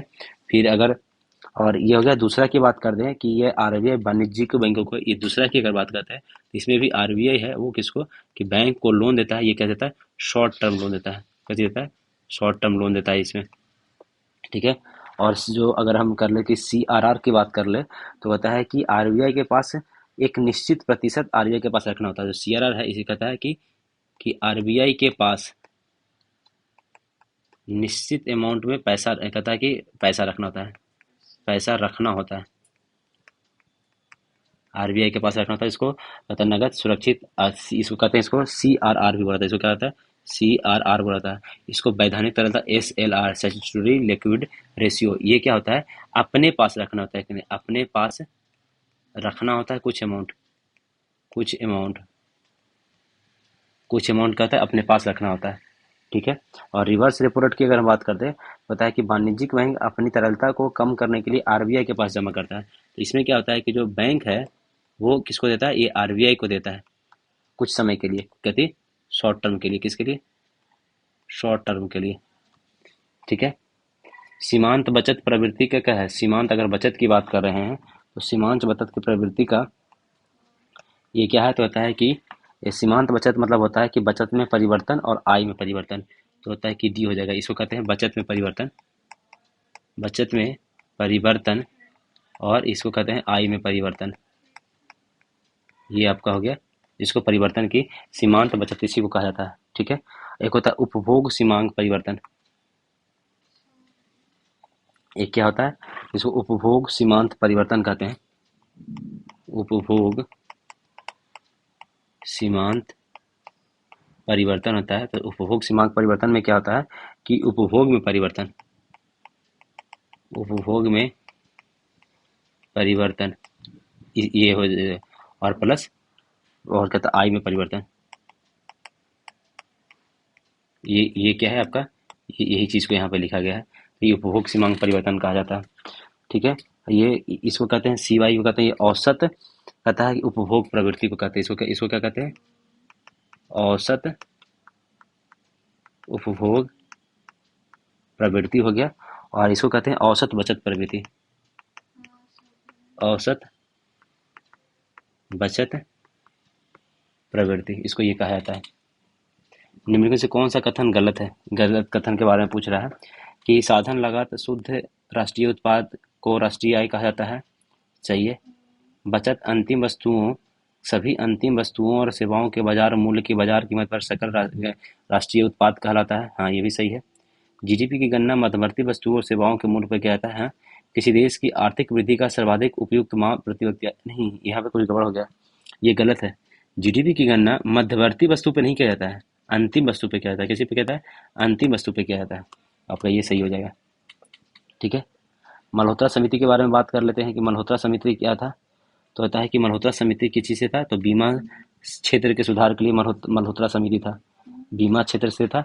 अगर महानुलोबिस, पीसी महानुलोबिस समिति, अगर कुछ और इसमें अगर आप याद कीजिएगा तो उसको हम लिखते हैं। उसको देखिए, कहता है कि महान लोबिस समिति जो था वो कची पे था, महान लोबिस समिति का था, राष्ट्रीय आय पे था, राष्ट्रीय आय पे महान लोबिस समिति था। रंगराजन की बात करते हैं, रंगराजन समिति की बात कर लेते हैं। ये रंगराजन समिति का जिक्र था कि भुगतान संतुलन के लिए था, भुगतान संतुलन के लिए था, रंगराजन था। फिर कहते हैं कि अगर दंतवाला की बात कर रहे, दंतवाला समिति की बात कर लेते हैं, तो ये काची पे था, बेरोजगारी के बारे था, बेरोजगारी अनुमान लगाने के लिए दंतवाला समिति था आपका। सरकारिया समिति को याद रखिएगा, सरकारिया समिति वो क्या चीज था, तो केंद्र राज्य संबंध पे था, केंद्र राज्य संबंध पे सरकारिया समिति था। ठीक है, आगे देखते हैं। सारगैसो सागर स्थित कहाँ है, तो सारगैसो सागर कहाँ है, उत्तरी अटलांटिक महासागर में है। कहाँ है, ये उत्तरी अटलांटिक महासागर में है। ठीक है, निम्नलिखित में कौन सा एक युग में सुमेलित नहीं है, कौन सा एक युग में सुमेलित नहीं है वो देखिए। कहता है मध्य यूरोप में ट्राइमोटेन होता है, ट्राइमोटेन होता है, सही है। उत्तरी अमेरिका में ब्लैक रोलर होता है, ये भी बात सही है।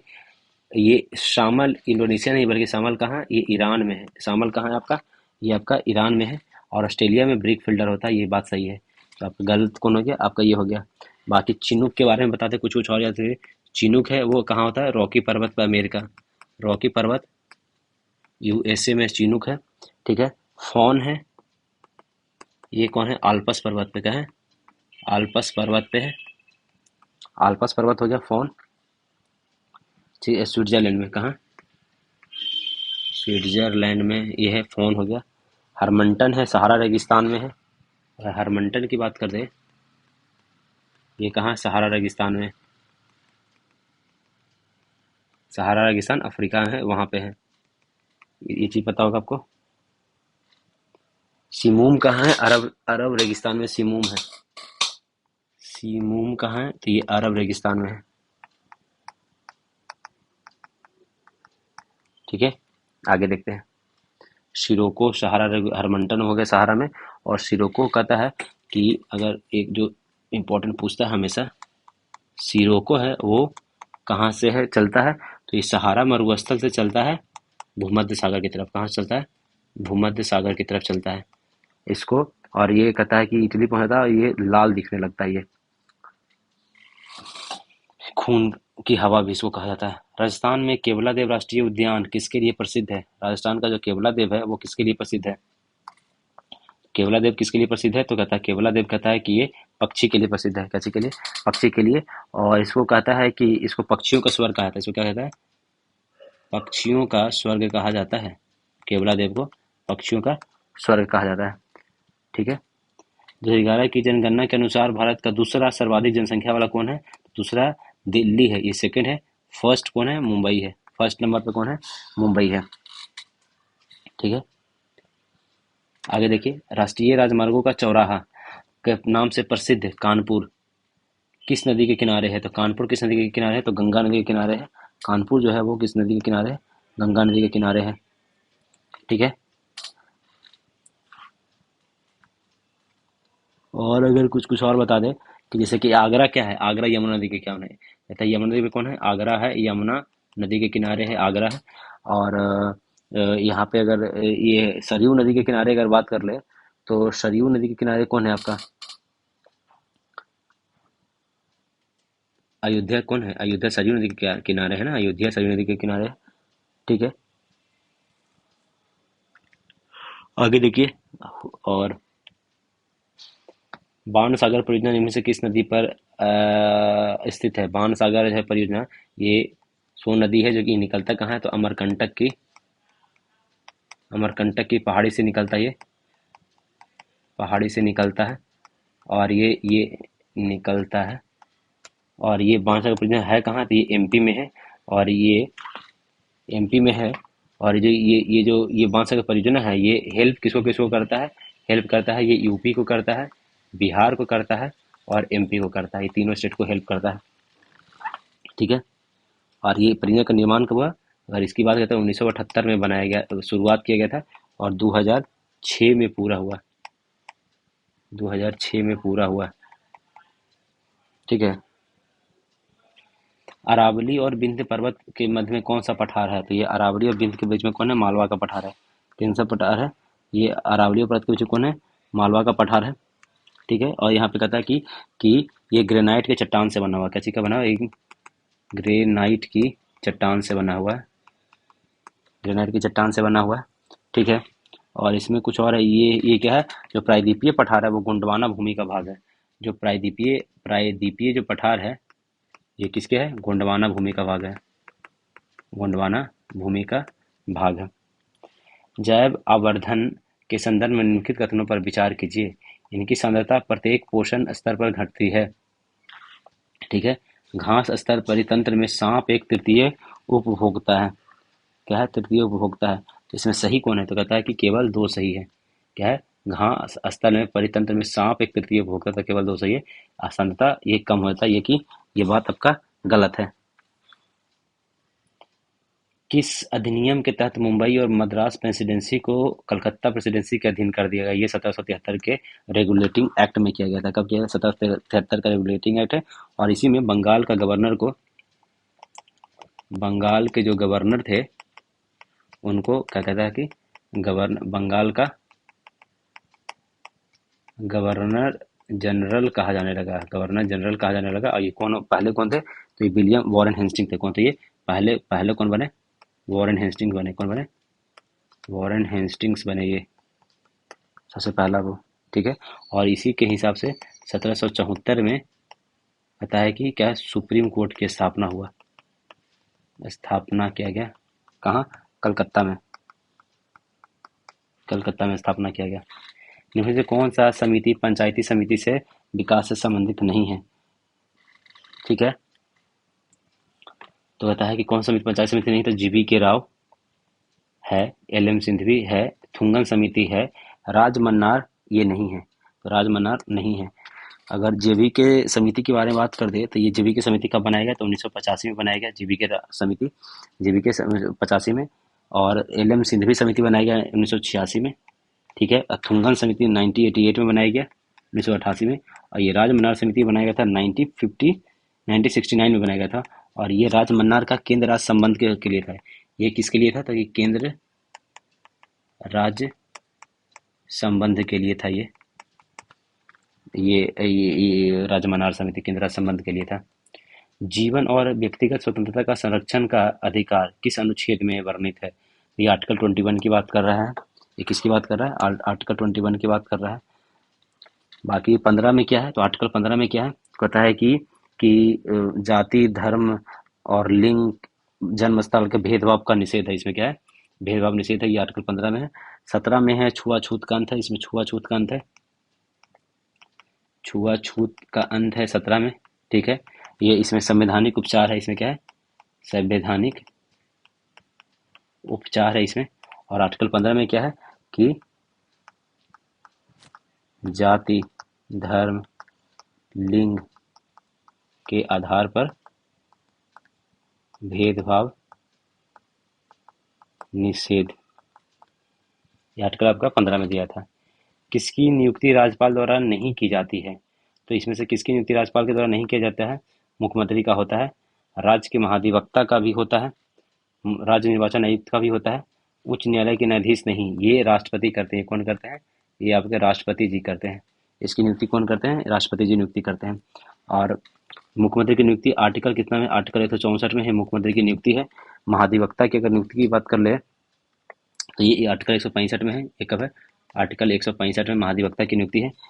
ठीक है, राज्य निर्वाचन आयोग का है कि आर्टिकल 280 है, आर्टिकल 280 है, इसके बारे में आपको पता होगा।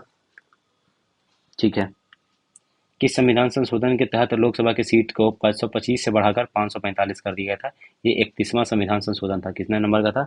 31वां संविधान संशोधन में किया गया था, ये 1972 में ये चीजें किया गया था। ठीक है, 32वां में क्या था कि आंध्र प्रदेश को लेकर था, जिसमें आर्टिकल 243 का 371 का डी एंड ई में जोड़ा गया था आंध्र प्रदेश को लेकर। ठीक है, और ये 32वां है। 33वां की अगर बात कर ले तो कहता है कि संसद और राज्य विधानमंडल के सदस्यों के इस्तीफे को स्वीकारने का अधिकार से है। कहता है कि क्या है कि संसद के सदस्यों के इस्तीफा को स्वीकार करने के लिए, जिसको आर्टिकल 100 और आर्टिकल 190 और 101 में इसके बारे में लिखा गया है। ठीक है, और 34वां संविधान कैसे किया गया था? तो कहता है कि 9वीं अनुसूची में, क्या में 9वीं अनुसूची में जो है, कहता है कि भू सुधार एवं भू पट्टेदारी अधिनियम, भू सुधार के लिए किया गया है। केंद्र संबंधों के निम्नलिखित कथनों पर विचार कीजिए। कहता है भाग 12 में 245 से 255 तक विधायी संबंध है। हाँ, बात तो सही है। आगे भाग 12 में 256 से 263 तक प्रशासनिक इकाई है, ये भी बात सही है। भाग 11 में अनुच्छेद 268 से 293 में, ये भाग 11 नहीं बल्कि भाग 12 में वित्तीय संबंध के बारे में दिया गया। किसमें दिया? तो भाग 12 में ये चीज दिया गया। ठीक है, तो इसमें कौन सही होगा? कौन सा कथन सत्य के बारे में पूछ रहा है? तो आपका 1 और 2 से वाला सही है। कौन है? 1 और 2 सही होगा। सूची 1 को सूची 2 से मिलाइए। भारतीय के संविधान के भाग, तो भाग 1 में है संघ एवं राज्य क्षेत्र है। भाग 3 में क्या है? ये भाग 8 की बात कर रहा है ना, तो 8 में कहता है केंद्र शासित प्रदेश के बारे में है। तो 1 का ए और बी का 4 यहाँ पे आ गया। ठीक है, कहता भाग 14 में क्या है? तो 14 में है आपका, ये आपका सी का 3 हो जाएगा। और 18 में आपात उपबंध है, 18 में आपात उपबंध है। ठीक है, निम्नलिखित कथनों में से कौन सा कथन असत्य है? तो कहता है कि अनुच्छेद 76 में महान्यायवादी है। हाँ। 78 में राष्ट्रपति को प्रधानमंत्री को सूचना प्राप्त करने की बात है। हाँ। अनुच्छेद 78 में संसद के सत्र 17 बसान और भंग करना, ये 88 नहीं बल्कि ये 85 में है। और 123 में राष्ट्रपति को अध्यादेश जारी करने की शक्ति है, ये बात सही है। तो गलत कौन हो गया? आपका सी हो गया। ये आर्टिकल किस में दिया गया? ये आपका 85 में दिया गया। कहता है कि एक घन मतलब क्यूब होता है कि विकर्ण की लंबाई इतनी है, मतलब डायमीटर की लंबाई इतनी है, तो किनारे की लंबाई क्या है? तो डी बराबर होता है √3a होता है फॉर्मूला। तो डी का वजह 6√3 दिया हुआ है और √3 इंटू ए हो जाएगा। 3 से ए कट जाएगा तो ए बराबर कितना आपका आ गया? 6 आंसर आ गया, 6 सेंटीमीटर। ठीक है, बहुत ईजी था। 2 उम्मीदवारों के बीच में एक चुनाव हुआ, 72% मत प्राप्त करने वाला उम्मीदवार 572 वोटों से जीत गया। तो कुल संख्या कितना था? तो इसको देखिए ऐसे समझिए, कितना वोट था? 100 वोट था। ए को कितना मिला? ए को 72 मिला है, तो दूसरे को कितना मिलेगा? 28 मिलेगा। तो इन दोनों का डिफरेंस कितना है? तो 72 28 का 4 और ये 4 44, तो 44% बराबर कितना दे रखा है आपका, 572 दे रखा है। ठीक है, तो 100% बराबर निकाल दीजिए। तो 100% बराबर क्या हो जाएगा कि 572 44 इंटू 100, इसको काटिए 4 से, एक एकम 4 और 4 4 तिया 12, 4 तिया 12, 3 बार में कट जाएगा। तो 1300 कितना आ जाएगा, 1300 आंसर आ जाएगा। 25 संख्याओं का औसत 18 है, उनमें से 12 संख्याओं का औसत 14 है और अंतिम 12 संख्याओं का औसत 17 है। तो 13वीं संख्या ज्ञात कीजिए। ठीक है। हम्म, ठीक है। तो होता है कि पहले ये टोटल संख्याओं का औसत कितना हो जाएगा, तो 25 इंटू 18 करते हैं, तो 25 इंटू 18 कितना जगह, 25 अठी 200 और 250, 450 हो जाएगा। ये 25 का हो गया। पहली 12 संख्याओं का 14 है, तो 14 120 और 48 168 हो जाएगा। कितना हो जाएगा, 168 हो जाएगा इसका। फिर कहता है अंतिम 12 का कितना हो जाएगा, 12 इंटू 17, तो 17 दूनी 170 और 17 दूनी 34, ये कितना 204 हो जाएगा। कितना हो जाएगा, ये 204 हो जाएगा। तो इसमें से ये दोनों को माइनस कीजिए। तो इसको पहले जोड़ लीजिए कि 8 से 12 का 2 और 6 7 372 में से इतना इसको माइनस कीजिए, तो ये कितना माइनस हो जाएगा। तो ये आपका बच जाएगा कितना कि 8 बच जाएगा और आपका 7 बच जाएगा और 0 बच जाएगा, 78 हो जाएगा आंसर। कितना हो जाएगा, 13वां संख्या आपका 78 आ जाएगा। यदि किसी वस्तु पर कर में 20% की कमी की जाती है और उसकी खपत में 15% की वृद्धि होता है, टैक्स और कंजम्पशन किया जाता है, इसका फॉर्मूला होता है कि ए प्लस बी प्लस ए इंटू बी अपॉन 100, यही फार्मूला है। तो अगर टैक्स में कमी की जा रही है ना, तो कमी को माइनस में लिखा जाएगा।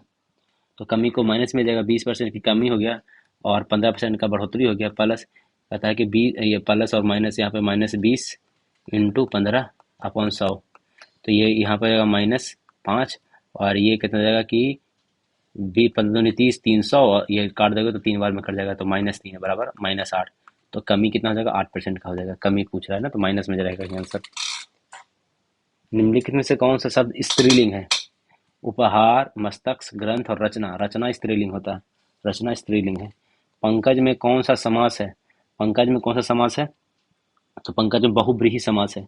बहुब्रीहि समास क्या कहते हैं, तो दो शब्द मिलकर किसी तीसरे की विशेषण बनता हो। बहुब्रीहि है दो शब्द मिलकर तीसरे की विशेषण बनता हो, क्या बनता हो, तीसरे की विशेषण बनता हो, उसको क्या कहते हैं, बहुब्रीहि कहते हैं। ठीक है, तो ये बहुब्रीहि समास होता है। ठीक है, आगे देखिए। द्वंद्व समास में क्या है, आपको पता है कि दोनों पद प्रधान होता है। द्वंद्व में क्या होता है, दोनों पद क्या होता है, प्रधान होता है। तो ये हो गया, द्वंद्व हो गया। द्विगु में क्या होता है कि प्रथम वर्ग से संख्यावाचक से होता है। द्विगु में होता है जो प्रथम वर्ग क्या होता है, ये संख्यावाचक होता है। क्या होता है, संख्यावाची सूचक होता है। ठीक है, जैसे नवग्रह हो गया। आम फल है, तो आलू क्या है, आलू क्या है आपका तना है। उस विकल्प का चयन करें जिसकी संख्याएं संबंधित है। 11 165 100 209, तो 11 इंटू 15 कीजिए तो कितना होता है, 11 इंटू 15 165, 11 इंटू 9 कर देते हैं 19, 11 इंटू 19 करना होगा। उसी तरीके से देखिए 14 इंटू 15 कीजिएगा तो 14 और 15 को मल्टीप्लाई करके देखिए, 15 चौके 60 का शून्य बगत में 6 और 15 और 6 की 210। ठीक है, ये तो आ रहा है। और 14 इंटू 19 कीजिए तो होता है 336 के 6 बगत में 3 और 9 और 3 12 और फिर 14 266 होना चाहिए था, ये गलत हो गया। ये देखते हैं, तो 12 और 15 18 तो हो रहा है। ठीक है, 12 15 18 होता है, हाँ। और ये 12 को 19 से मल्टीप्लाई कीजिए तो 19 दूनी 38 का 8 3 और 19 से 3 22, हाँ ये होगा, सी आंसर हो जाएगा। अगर रोम को मोर लिखा जाता है तो डेयर को क्या लिखा गया, पर देखिए कैसे लिखा हुआ है, ROME को, रोम को क्या लिखा गया है, MORE लिखा गया है। तो DARE को क्या लिखा जाएगा, जैसे इसमें देखिए एम इधर लाया, आर को इधर लाइए, ओ बीच में है, ए बीच में होगा, आर इधर लाया तो हम लोग आर को, डी को यहाँ पे लाए, ई को सामने लिख दिए, RADE हो गया। कहता है कि the meal was not prepared by us, तो कहता है कि the meal was not, we did not prepare the meal, we did not prepare the meal, ये बी होगा। Select the option that can be used as one word substitute for the given group word. Fear of closed space, closed space का क्या होता है, तो claustrophobia होता है, इसको क्या कहते हैं, क्लॉस्ट्रोफोबिया इसको कहा जाता है। कौन सा शब्द पुरानी शास्त्रीय भाषा है, सबसे पुरानी किसको है? तो ये कौन है आपका? तेलुगु है। कौन है सबसे? तमिल है। तमिल है सबसे पुरानी। कौन है आपका? तमिल है, जो कि तमिल को 2004 में दिया गया है। और अभी टोटल कितना है? टोटल की बात कर ले तो टोटल कितना है? टोटल 11 है। टोटल कितना है? 11 हो गया है। पंडित रविशंकर का संबंध किस वाद्य यंत्र से है? और अच्छा ये देखिए, पहले का 6 था, वो अभी 5 अभी दिया गया है। 5 कौन है? अगर नाम जानना चाहें तो 5 को बता देते हैं। पहला आप देखिए कि आपका पहला जो है मराठी, पहला मराठी मानिए।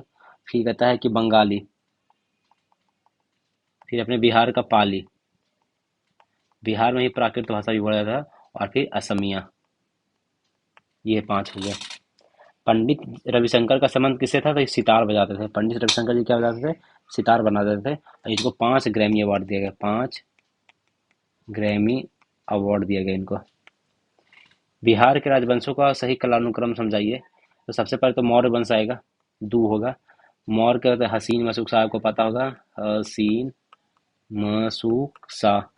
तो मौर्य वंश का बाद शुंग वंश, फिर कन्नम वंश। तो मौर्य के बाद कौन हो जाएगा? कन्नम वंश हो जाएगा। दू के बाद एक, दू के बाद एक, ये हो गया। उसके बाद पाल वंश हो जाएगा, फिर कर्नाट वंश हो जाएगा। पाल वंश फिर कर्नाट वंश हो जाएगा। कर्नाट वंश के संस्थापक नान्यदेव ने कौन सी उपाधि धारण की थी? तो कर्नाट वंश के संस्थापक का कर्नाट कुलभूषण उपाधि धारण की थी। क्या की थी? कर्नाट कुलभूषण उपाधि धारण किए थे। निम्नलिखित में से कौन सा जिला बिहार में कृषि जलवायु क्षेत्र जोन 3 में आता है? देखिए जोन कैसे डिवीजन है वो हम बताते हैं। बिहार मान लीजिए, इसको जोन 1 बोला गया, इसको जोन 2 बोला गया, इसको जोन 3 का ए बोला गया है, और ये जोन 3 का बी हो गया। जोन 3 ए पूछ रहा है इस एरिया में कौन सा है? तो खगड़िया मधेपुरा कहाँ है? तो मधेपुरा तो आपका ऊपर में चल जा रहा है जी, समझ कि लगभग जोन 2 में चल जा रहा है। शेखपुरा और मुंगेर इस कोने में है। शेखपुरा मुंगेर आपका यहाँ पे है। ये कहा जाएगा बी आंसर हो जाएगा। ठीक है। और कहता है कि जोन 1 में कितने जिले हैं? तो जोन 1 में 13 जिले हैं। कितना है इसमें? इसमें 13 जिला है। इसमें 13 जिला है। जोन इसमें 2 में कितना है? इसमें 8 जिला है। और इसमें कितना है? इसमें 6 जिले हैं। जोन 3 ए में कितना है? 6 जिला है। और इसमें कितना है? इसमें 11 जिला है। ये याद रखिएगा। सर्वाधिक जिले कैसे? जोन 1 में सर्वाधिक है। फ्रांस के राज्य द्वारा तीसरे स्टेट के लोगों को वसूल किए जाने वाले करों का क्या कहा जाता था? इसको टाइल कहा जाता था। क्या कहा जाता था? इसको टाइल कहा जाता था। ठीक है। अक्टूबर क्रांति का संबंध किससे है? अक्टूबर क्रांति का संबंध रूस की क्रांति से है। किससे संबंध है? रूस की क्रांति से संबंध है। निम्नलिखित को सुमेलित कीजिए। हाथी गुफा, खारवेल का हाथी गुफा अभिलेख 1 का 2। ये कहता है कि जूनागढ़ जूनागढ़ अभिलेख किसके था? कहता है जूनागढ़ रुद्र दामन का जूनागढ़ अभिलेख सी का 1, सी का 1 यहाँ पे आ गया। फिर एहोल अभिलेख किसके द्वारा लिखा गया? पुलकेशन द्वितीय का एहोल अभिलेख था। और भीतर स्तंभ लेख स्कंदगुप्त का था। तो आपका ए आंसर हो जाएगा। अभिलेखों के अध्ययन को क्या कहा जाता है? तो एपिग्राफी कहा जाता है। इसको क्या कहा जाता है? अभिलेखों के अध्ययन को क्या कहते हैं हम लोग? एपिग्राफी कहा जाते हैं। ठीक है। अगर ऑर्थिनोलॉजी हो तो पक्षियों का अध्ययन होता है। ये कहता है पक्षियों का अध्ययन होता है ये। ठीक है। ऑर्थिनोलॉजी। और फिर कहता है कि और कोई इसमें है। चलिए ठीक है। कंदरिया महादेव का बारे में जो लिख रहा है कि द्रविड़ शैली में बना है। नहीं भाई, ये द्रविड़ शैली में नहीं है। ये आपका कहाँ है? ये उत्तर भारत में नागर शैली है। कच्छ में नागर शैली में क्या है? नागर शैली में बना हुआ है। मतलब गुप्त शासकों ने शीशे के सिक्के चलाए थे। गुप्त शासकों नहीं, बल्कि सातवाहन वंश ने चलाया था। सातवाहन ने चलाया था। दोनों के दोनों गलत हो गया। तो इनमें से कोई नहीं सही, कोई है कोई नहीं है सही इसमें। कौन सा वेद त्रयी का हिस्सा नहीं है? ऋग्वेद, सामवेद, यजुर्वेद, अथर्ववेद नहीं है। 1 2 3 हो जाएगा खाली।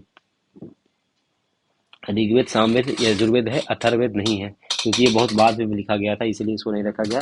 बाकी आपको वेद पता है। वेद कितने? वेद है आपके 4।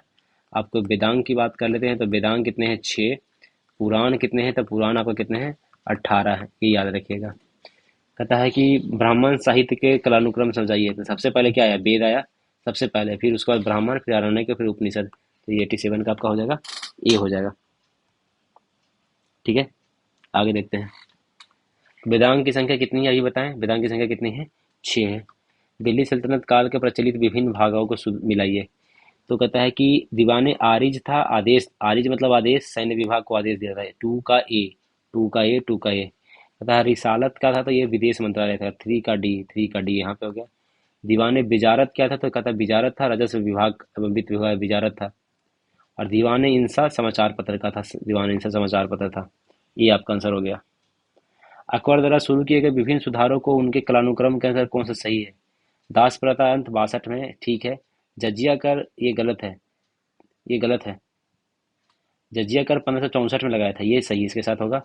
और तीर्थ यात्रा कर 1563 में था, ये इसके साथ हो जाएगा। ये भी गलत हो गया। 582 में दीन इलाही किया था, ये सही है। तो ए और डी सही है, ए और डी सही होगा सर। निम्नलिखित में से कौन सा विदेश यात्री विजयनगर साम्राज्य में आया था? निकोला डी कोंटी तो आया था। ये कौन आया था? निकोला डी कोंटी आया था, ठीक है। और ये और कौन आया था? ए और सी, सीजर फ्रेडरिक आया था। कौन आया था? सीजर फ्रेडरिक आया था। निकोला डी जो कोंटी है, अब कौन किसके काल में आया था जो देख लीजिए, एक बार याद रहेगा। निकोला डी जो कोंटी है वो आया था आपके देवराय प्रथम के काल में। कब आया था?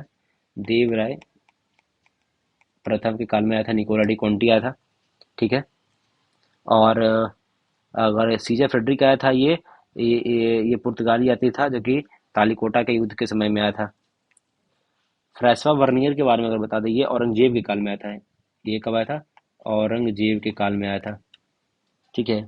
बाकी अब्दुल रज्जाक आया था देवराय द्वितीय के काल में, वो याद रखिएगा। यहाँ पे लिखते हैं अब्दुल रज्जाक था, वो कब आया था? देवराय सेकंड के काल में अब्दुल रज्जाक आया था। नूनीज जो था, नूनीज तो था, ये अच्युत देवराय का काल में था। अच्युत देवराय के काल में आया था, नूनीज आया था। डोमिगो पायस और बारबोसा, डोमिगो पायस और बारबोसा, ये किसके आया था? तो कृष्ण देव राय के समय में आया था। किसका आया था? कृष्ण देव राय के काल में आया था। अब्दुल रज्जाक कहाँ का है? तो ये अब्दुल रज्जाक जो है आपका, अब्दुल रज्जाक पता है कि पोर्शिया से आया था। कहाँ से आया था? ये पोर्शिया एक जगह है, वहां से आया था। नूनीज कहाँ का है? तो नूनीज पुर्तगाल का है, ठीक है। डोमिगो पायस कहाँ है? ये दोनों, ये भी पुर्तगाल का, ये दोनों भी कहा है, पुर्तगाल का ही है, ठीक है। दक्षिण भारत में भक्ति आंदोलन का उल्लेख सर्वप्रथम किस ग्रंथ में मिलता है? दक्षिण भारत की बात कर रहा है तो तिरुमुरई में तो मिलता है और प्रबंधन में मिलता है, बी और सी में मिलेगा। तिरुविरई और प्रबंधन में मिलेगा। तहकीकात कमेटी कब बनाया गया था? किससे संबंधित है? तो तहकीकात कमेटी ये है जलियांवाला बाग के हत्याकांड की जांच करने के लिए तहकीकात कमेटी कमेटी बनाया गया था। इसके अध्यक्ष कौन थे? तो अध्यक्ष कौन थे इसके? मदन मोहन मालवीय थे। कौन थे? मदन मोहन मालवीय तहकीकात कमेटी के अध्यक्ष थे, मदन मोहन मालवीय जी थे, ठीक है। आगे देखते हैं कि कौन सा कंपनी का कहाँ कहाँ था। तो डच वाला मछली में था, मसूलीपट्टनम डच में था। फिर फ्रांसीसी सूरत में था, तो बी का 1 और डी का 2, बी का 1, बी का 1 और डी का 2। चलिए फिर ए का 3 में लगा ही दीजिए।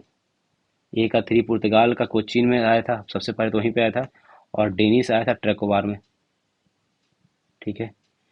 किस आंदोलन के समय में वानर सेना और मंजरी सेना का गठन किया गया था? ये क्या था? सविनय अवज्ञा आंदोलन के दौरान में किया गया था। किसके समय में किया गया था? सविनय अवज्ञा आंदोलन के काल में किया गया था, ठीक है। सविनय अवज्ञा आंदोलन के दौरान में किया गया था ये। आगे देखते हैं किसने सहायक संधि को स्वीकार नहीं किया था? तो सहायक संधि को स्वीकार नहीं करने वाला ये होलकर थे। कौन थे? इंदौर के होलकर। कहाँ के थे ये? इंदौर के होलकर थे, जो कि सहायक संधि स्वीकार नहीं किए थे। सहायक संधि लाने वाला कौन था? बेलेजली था। कौन था? बेलेजली था। और कहता है कि इसकी शुरुआत हुआ था 1799 से शुरुआत हुआ था। बरार और भोसले 1803 में किए थे। ये कहता है कि भोसले कब किए थे? 1803 में स्वीकार कर लिए थे। सिंधिया ने 1804 में स्वीकार कर लिया था, ठीक है। और ये लोग ऐसा हो गया था। आगे देखते हैं राजा राम मोहन राय के बारे में असत्य कथन की पहचान कीजिए। इन्होंने शुद्धि आंदोलन चलाया, पता है कि इन्होंने शुद्धि आंदोलन चलाया। असत्य कथन पूछ रहा है तो बताया कि नहीं, इन्होंने शुद्धि आंदोलन नहीं चलाया है। अगस्त 1828 में ब्रह्म समाज की स्थापना की थी, हाँ बात सही है। और अंग्रेजी भाषा में ब्राह्मणिकल मैगजीन निकाला था, ये भी बात सही है। तो केवल एक गलत है, तो ये आपका ये आंसर हो जाएगा। नवजीवन नामक पत्रिका का प्रकाशन किसने किया था? नवजीवन, नवजीवन की पत्रिका का प्रकाशन किसने किया था जी? तो ये नवजीवन करने वाले कौन थे आपके? नवजीवन करने वाले थे हमारे महात्मा गांधी जी। नवजीवन करने वाले कौन थे? महात्मा गांधी जी ने नवजीवन नामक पत्रिका का प्रकाशन किया है। 1916 के लखनऊ अधिवेशन में किसके बीच हस्ताक्षरित हुई थी? तो ये हुआ था बाल गंगाधर तिलक और जिन्ना के बीच में हुआ था। किसके बीच में हुआ था? बाल गंगाधर तिलक और जिन्ना के बीच में हुआ था। और इसको मुझे कि कराने वाले कौन थे, तो इनको कराने वाले जो थे, कहता है कि ये पहले था कि 1916 का जो लखनऊ अधिवेशन जो हुआ था, इसके अध्यक्ष कौन थे? इसके अध्यक्ष कौन थे? तो अध्यक्ष थे आपके अंबिका चरण मजूमदार थे। कौन थे? अंबिका चरण मजूमदार इसके अध्यक्ष थे। और ये अगर कहता है कि ये तिलक और एनी बेसेंट के कारण, किसके कारण हुआ था?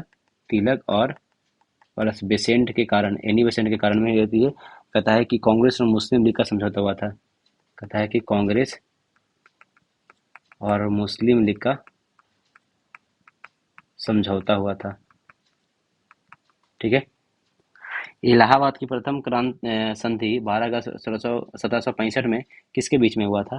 तो ये हुआ था कि शाह आलम द्वितीय थे और रॉबर्ट क्लाइव थे। कौन था? शाह आलम द्वितीय और रॉबर्ट क्लाइव। तो रॉबर्ट क्लाइव और शाह आलम द्वितीय थे, ये दोनों के बीच में हुआ था। तो आपका ये पूरा 100 सवाल हो गया। चलिए कल मिलते हैं।